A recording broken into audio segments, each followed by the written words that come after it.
दोस्तों, मेरे हिसाब से इस दुनिया में दो तरह के इंसान हैं। एक जो यह मानते हैं कि भाग्य के भरोसे बैठना बेकार है और वे कर्म की प्रधानता में ही विश्वास करते हैं। दूसरे वे लोग हैं जो कहते हैं कि जो भाग्य में लिखा होगा वही मिलेगा। अर्थात इंसान जिंदगी भर कर्म और भाग्य की दो धुरियां में घूमता रहता है और अंत में दुनिया से अलविदा होकर चला जाता है। आज का समाज में भी यही सोच है कि बिना कुछ किए ही उसे वह सब कुछ मिल जाए जो वह चाहता है, लेकिन ऐसा बहुत कम लोगों के साथ ही होता है। इस विषय पर अक्सर बहस होती रही है कि आखिर कौन बड़ा है, कर्म या भाग्य। अनंत काल से ही यह बहस का विषय रहा है कि कर्म ज्यादा महत्वपूर्ण है या भाग्य। दोस्तों, इस कहानी को सुनने के बाद आप यह बात तो अच्छी तरह समझ जाएंगे कि दोनों में श्रेष्ठ क्या है। जानने के लिए कहानी को अंत तक ध्यान से सुनिए। पश्चिम दिशा में बसे सुंदरपुर कस्बे में दो दोस्त रहते थे, नरेश और तरुण। दोनों ही अपनी अपनी जिंदगी को लेकर सोच में डूबे रहते थे। एक दिन दोनों में बहस छिड़ गई। नरेश बोला, जिंदगी में सब कुछ कर्म से मिलता है, मेहनत के आगे किस्मत भी झुक जाती है। तरुण हंसकर बोला, नरेश, तू बेकार की मेहनत करता है। असली खेल तो भाग्य का है। जिसके नसीब में जो लिखा है वही मिलेगा, चाहे वो जितना मेहनत कर ले। बहस इतनी बढ़ गई कि दोनों ने तय किया कि जंगल के किनारे रहने वाले बाबा हरिदास के पास चलकर ही सच्चाई पूछेंगे।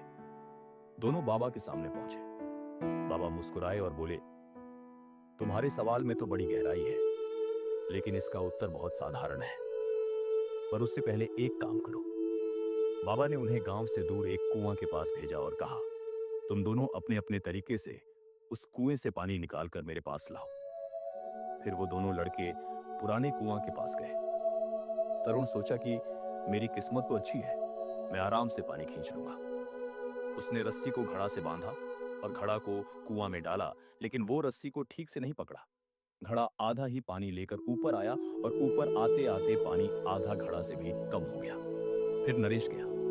उसने पहले सही से घड़े में गांठ लगाया, फिर घड़े को कुआं के अंदर डाला और जब अंदर घड़ा पूरी तरीके से भर गया तो आराम आराम उसने उस घड़े को बाहर निकाला और उसका घड़ा पूरा भरा निकला। फिर दोनों लोग बाबा जी के पास पहुंचे। बाबा ने दोनों घड़े देखे। तरुण के घड़े में आधा पानी और नरेश के घड़े में पूरा पानी था। अब बाबा ने उनके प्रश्न का उत्तर क्या दिया, उसे जानने से पहले प्लीज इस वीडियो को लाइक और चैनल को सब्सक्राइब जरूर करें। बाबा ने शांत स्वर में कहा, तरुण, तुम तो अपनी किस्मत के भरोसे थे। कहां गई तुम्हारी किस्मत? अगर किस्मत ही काम करती तो तुम्हारा घड़ा भी पूरा भर कर आता, पर तुमने मेहनत नहीं की, किस्मत के भरोसे बैठे थे, इसीलिए पूरा घड़ा भरकर नहीं आया। फिर बाबा ने नरेश से बोले कि नरेश, तुमने अपना कर्म किया, किस्मत के भरोसे तुम नहीं बैठे, और देखो तुम्हारा घड़ा पूरा पानी से भरकर आया। कोई भी काम करो तो अपने किस्मत के भरोसे मत बैठो, बस कर्म करो। तरुण अब समझ चुका था कि लोगों का अपना जो भी काम हो, उस काम को किस्मत के भरोसे नहीं छोड़ा चाहिए, नहीं तो कोई भी काम हो अधूरा ही रह जाएगा। इसी तरह कई लोग होते हैं जो अपनी किस्मत के भरोसे रहते हैं, फिर बाद में परिणाम बेकार ही आता है। और यही बात गीता में भी लिखी है कि कर्म करो, फल की चिंता मत करो। तो जैसे तरुण अब समझ चुका था कि अपना कर्म करना चाहिए, किस्मत के भरोसे नहीं बैठना चाहिए, वैसे ही उम्मीद है कि आप लोग भी समझ चुके होंगे कि कर्म बड़ा है या भाग्य। आपको इस वीडियो से क्या समझ में आया, कमेंट बॉक्स में जरूर बताइएगा। और वीडियो पसंद आई हो तो मैं फिर से आप लोगों से कह रहा हूं कि इस चैनल को जरूर सब्सक्राइब और लाइक करिएगा। चलिए मिलते हैं किसी और इसी तरीके के इंटरेस्टिंग वीडियो के साथ। तब तक अपना ख्याल रखिए और मुस्कुराते रहिए। धन्यवाद।